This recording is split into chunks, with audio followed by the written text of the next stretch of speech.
You have the right to remain silent. Anything you say may be held against you in a court of law. There he goes. Gary. There comes Gary. Yep. Woo! Chuck Ryder wheeling. What we're dealing with here is a complete lack of respect for the law. Thanks for coming back to the channel.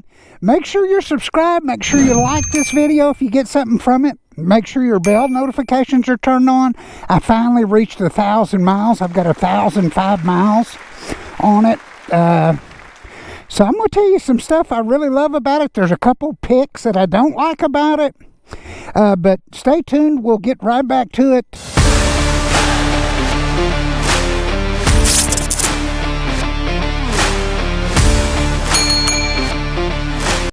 Okay, let's get this review started. First thing that really annoys me, when you're at the gas station, you have to use a key.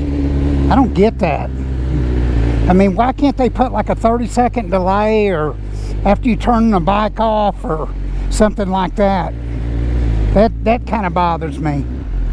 The next thing that I would talk about is the neutral.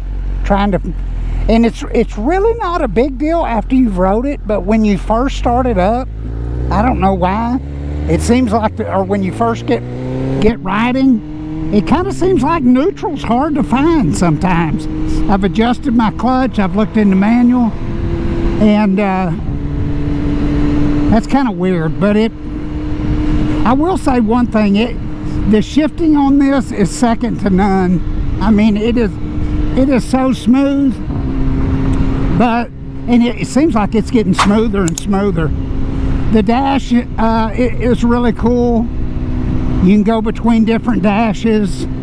I did find out something the other day that the pops when you let it off, and I'll show you up here, the pops when you let off the throttle, you're coming to red light, you're downshifting, and it'll pop, pop, crackle, crackle. You can turn that off. Not in the race pro modes, but anything other than a race pro mode, it's off. And I could be wrong on that, but I don't think so. Leave a comment if you've got one. Like Exodus, he rides the same bike. He's got a great channel. You need to check him out, and I'll put a picture of it. You should be seeing it, of his channel. He's got a really interesting aspect.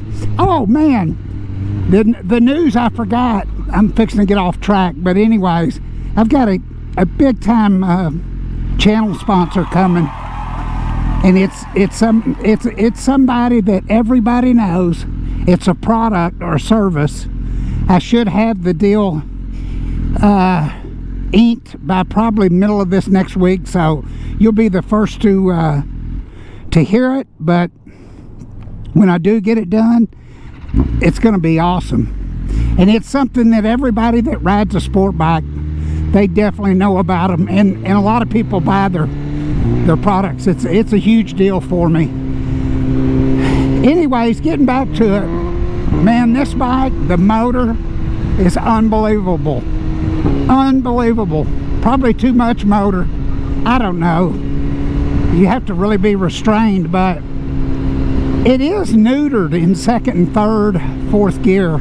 Second's really noticeable. I don't know why BMW would make a 1 liter bike and this son of a bitch, god dang, threw his hands up at me. That's how quick something can happen. That's exactly what happened yesterday in a ride. A buddy of mine does this ride, and you always tell everybody, hey, you know the risk before you go, so this is on you. But anyways, after the ride, it wasn't even during the ride, but after the ride, they all split up. People were going different ways, and there was about 4, 5, 6 guys that went through some twisties, and from what I heard, not even at a high speed. Wasn't even at a high speed. And a car pulled out just like that. And I guess clipped the back of them. I don't know. But anyways, killed the guy. Sad as hell, man. And then the guy that runs a group did a Facebook Live about it. And it is true that people always want to pin the blame on, oh, it's the group rides, it's this, it's that. Another thing I love is that hill lock where you can see. It was a little weird finding neutral there. It locks the brake. You pull in the brake to set it, it ain't moving.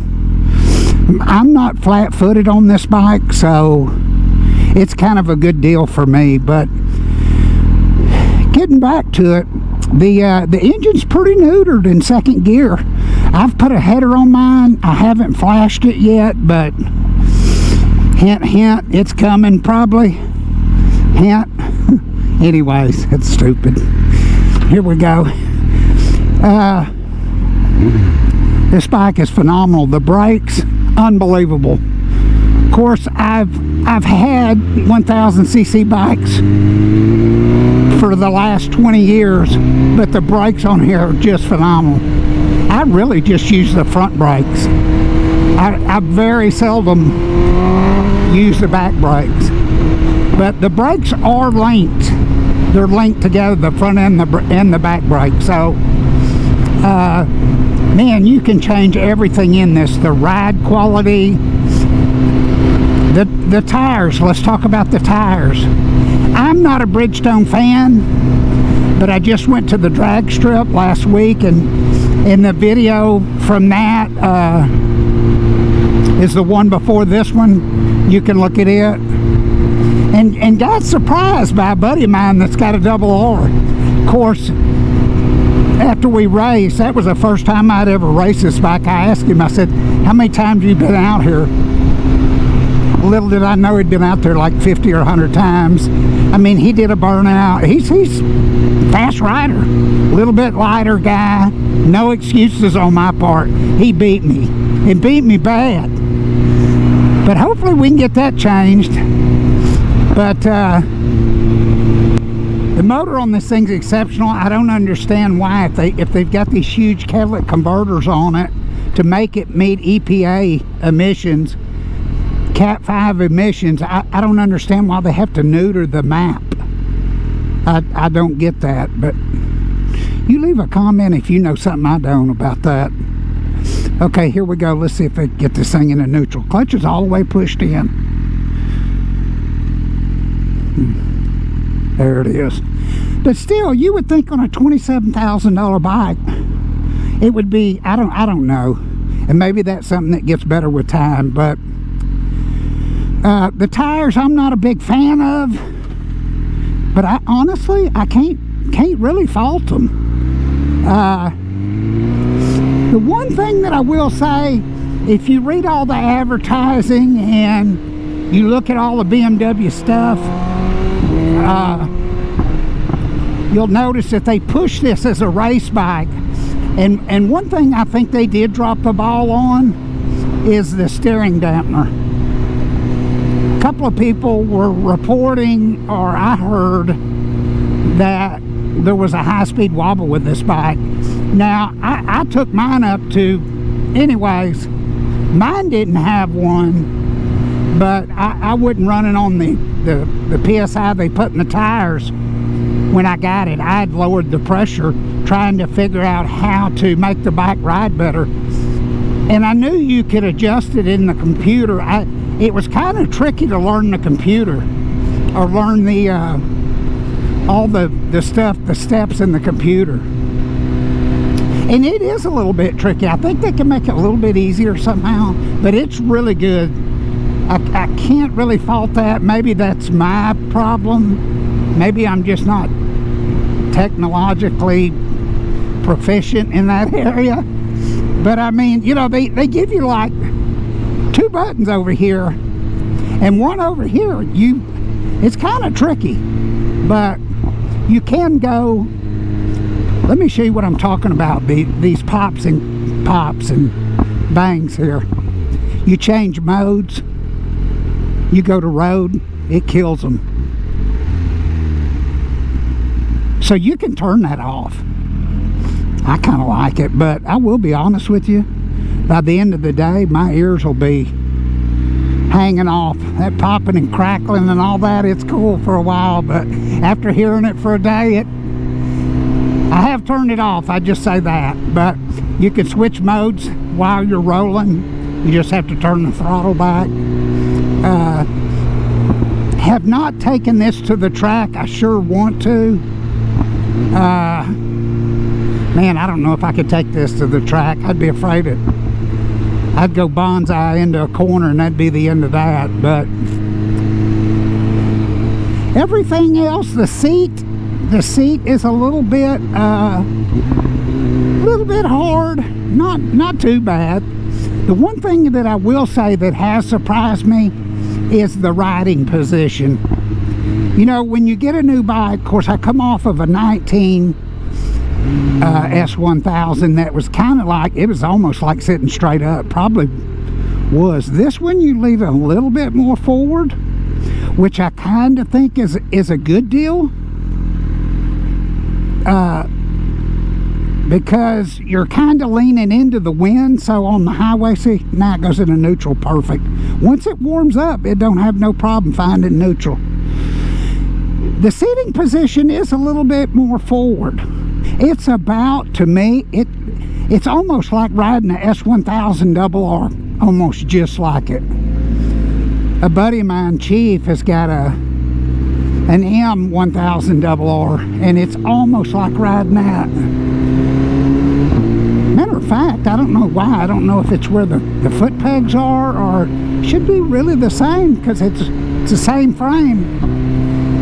But it's not uncomfortable, but it could be if you had to ride like a 12-15 hour day.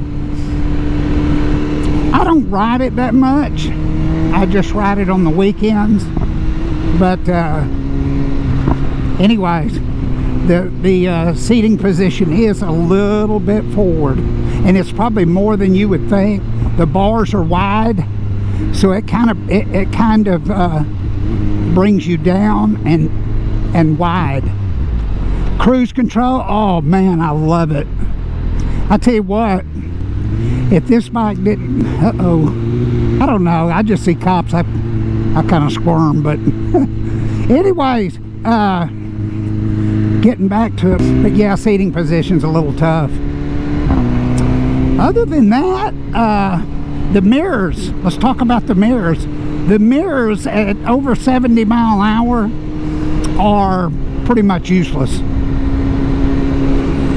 I mean, I guess that you would think it would probably go a little bit further than that, but speed limits over here are 70. I think there's a couple places you can run 80, 85 on a toll road here in Texas, but I have, the bars are just a little bit buzzy. Like right now, they're not buzzy at all. But when you're on the highway running 75, 80 mile an hour, something like that, running with the flow of traffic, they're a little bit buzzy. A friend of mine's got the same bike. He took his mirrors off. He said it totally takes that away. So I guess that's easy to fix. I don't know. It really doesn't bother me. My 19 single R going down the highway at 6,000, man, it put both hands to sleep.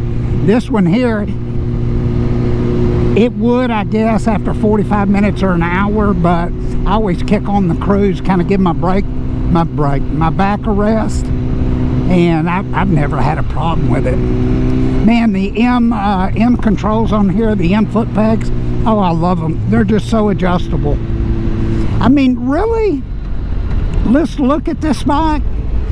Really, this bike is an incredible buy, I think, for 27 grand. Because you get all the carbon stuff, the wheels. The wheels would be $4,000 or $5,000 alone. I've got a video about that too, but I won't get into that. But let me tell you what I think is going to happen. And you call me crazy, and I want to hear what you got to say about it. Here's how BMW could sell as many of these as they can make. And they can probably sell as many of these as they can make. But if they made this platform without the carbon, just put it in a single R with that motor, with the double R motor, detune it maybe You know, instead of it being 205 horse, detune it to 190, okay? And put it in a single R motor, put the double R motor in the single R frame, and sell it for 18.5, 19 grand. They would have something there. They could sell all of them they could build. That's my belief. Anyways, it's going to be interesting to see what goes on in this ride, and I'll shoot some video, but that's the gist of it. The bike's an excellent bike. I mean, I have just enjoyed the hell out of it, but who wouldn't enjoy a $27,000 bike? I'm so fortunate to have it. Everybody going to this ride. But I'll get you some video of the ride up here. Thank you for watching. Make sure you're subscribed. Hit like if you like this. And we'll see once this ride gets going. I'll get you a little bit of footage and some footage if something goes crazy. There he goes. Gary. Here comes Gary. Yeah. Woo!